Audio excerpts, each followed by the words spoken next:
ગાંધીનગરના નિવૃત્ત આઈએએસની પરણિત દીકરીનું કૂતરું કરડતા હડકવાથી મોત. ગાંધીનગરમાં રહેતા અને શિક્ષણ ક્ષેત્ર સાથે સંકળાયેલા નિવૃત્ત આઈએએસ અધિકારીનું પરણિત પુત્રીનું કૂતરું કરડવા બાદ હડકવાથી મોત થયું છે. સ્કૂલના પ્રશાસન અને સનદી અધિકારીઓના વર્તુળમાં શોકનો માહોલ છવાયો છે. મૃતક મહિલા ગાંધીનગરની નામાંકિત શાળા સાથે જોડાયેલ હતી, જ્યારે તેમના પિતા ગુજરાત સરકારી એડિશનલ ચીફ સેક્રેટરી પણ રહી ચૂક્યા છે અને 2001માં નિવૃત્ત થયા છે. આ બનાવના શોકિંગ વાત એ છે કે 4 મહિના પહેલા મહિલાને જ્યારે બીગલ ડોગને રમાડી રહ્યા હતા ત્યારે ચેપ લાગ્યો હતો.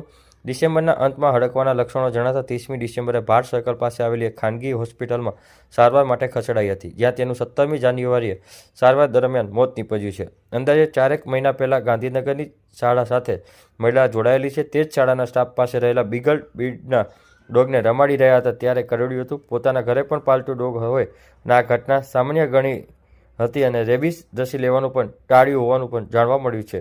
ત્યારે આ સમગ્ર ઘટનાને લઈને સમગ્ર વિસ્તારમાં શોકનું મોજું ફરી વળ્યું છે. આ ઘટના જે છે 17 જાન્યુઆરીની છે, જેની માહિતી 18 જાન્યુઆરીના સવારે 8 વાગે મળી છે.